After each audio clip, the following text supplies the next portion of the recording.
welcome to Murphy's Garden. In today's video we're going to be harvesting some of the vegetables in the vegetable patch, and I also want to just go around the garden and look at what's working, what isn't working, particularly in the borders behind me.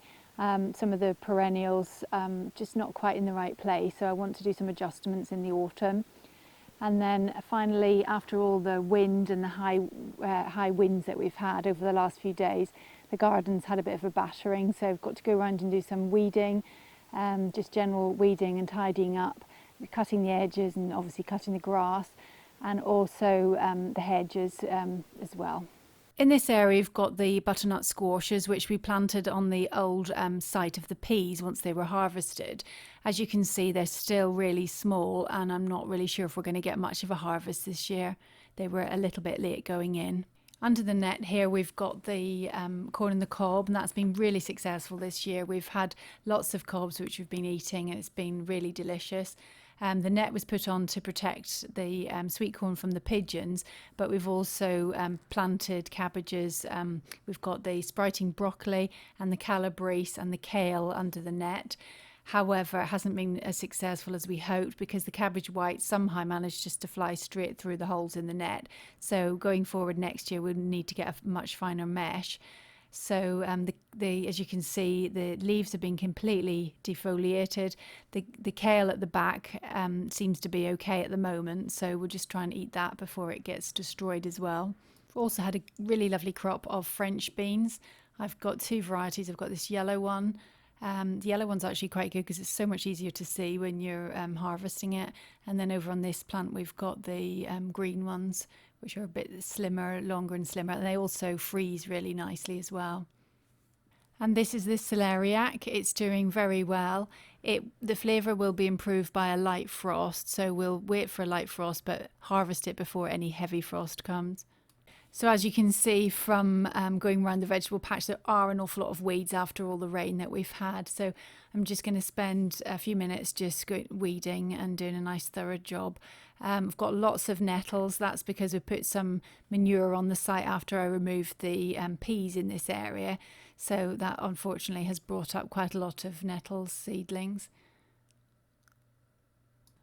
Another job to help keep the garden looking crisp and sharp is to cut all the hedges. So we've been working our way around all the numerous hedges that we've got. This is the hawthorn hedge. So we wait until the birds have finished nesting, and there are lots of little sparrows in it, so they'd all finished, and we all helped out. It was a glorious hot sunny day, and with everyone helping we soon got the job done. So these are the big herbaceous borders. As you can see, the delphinium is flowering again. That's actually taking maybe over a month for it to come back again. We have had high winds, so it'll probably get destroyed again. This is a hydrangea limelight, which is getting bigger. It's quite nice. And this is a lovely monarda, which is really, really, really nice. I think it's in the wrong place, so it probably needs to be put back a little bit. And then we've got some dahlias. This is a nice one. It's got this dark foliage. And then, of course, the echinacea and the achillea. Although this border is lovely, it is rammed with a bit too much. So I think in the autumn I'm going to go through the border and be quite ruthless and move things around, get the heights right. You can see here this helenium is too tall. It's right at the front of the border. It's in the wrong place. And also the colours don't really work with the echinacea and the cosmos, the bright pinks and the yellow and the red. I don't think it really works very well. This is liastris, that's nice. That does well front of border. And these box balls, which Joshua cut out the grass from, are actually looking a lot greener and a lot healthier, and particularly with all the rain. So yeah, I'm quite pleased with those. I think they're putting on a bit of growth. We've had masses of sweet pea. We've been picking that regularly. The roses have all been cut back, so they'll flower again. And then this is the eupatorium, which is lovely but getting a little bit big. So in the autumn again that will be dug up and divided and thinned out a bit. And here we've got the dahlias, which are looking really good and just deadheading regularly because they need done every day. And here we've got the lovely sedum with a bit of achillea behind it. And then next to it is the Salvia Mystic Spars that we planted just after we filmed the last video. So that's really well established now. And this is another Salvia. This is Amistad Salvia, which is much bigger. Comes in other colours as well. Here's a big clump of chrysanthemums, and in front just a small little bit of phlox Nora Lee. And then here we've got the Nephophia, which is looking bright and vibrant. It's lovely, very unusual. Now the hydrangeas, as you can see, there's not many flowers on those. We had a very late frost with these, and I think that's the reason they haven't flowered so well. And the pond, look at the pond, it's lovely with all the lilies, and the fish, as you can see, are very happy. But yeah, we've had the best lilies we've ever had, and that definitely is because we've turned off the pump. This is the pond seen from the other side. So we've got the acanthus and the lovely Stipa gigantica, which looks lovely in the evening sunlight. And then as we pan round, we've got the phormiums. We've got two phormiums which give lovely structure on either side of the path.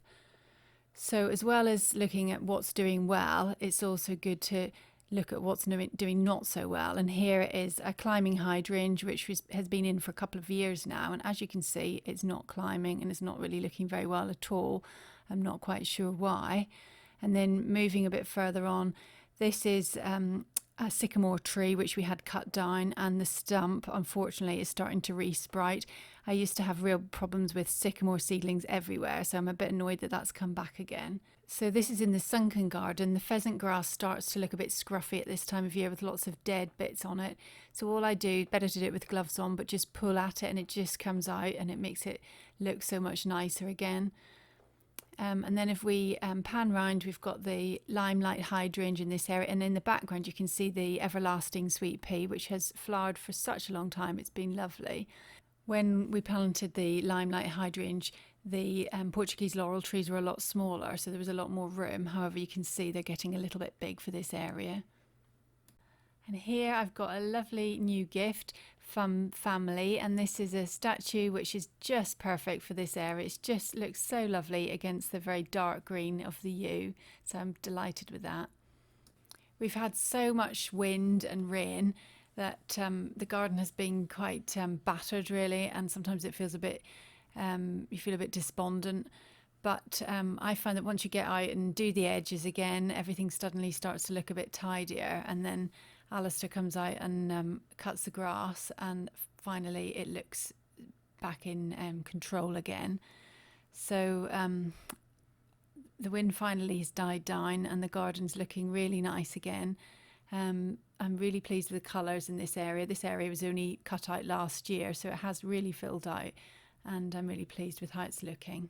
In the greenhouse, we've been picking masses of tomatoes. The tomatoes have been fabulous this year. We've had lots, and we're cooking them, we're eating them in salads. It's lovely. Picking the tomatoes, I just moved a little bit of wood in the greenhouse and find this lovely little toad hiding behind there. Isn't he lovely? Thank you so much for watching, and join us again next time.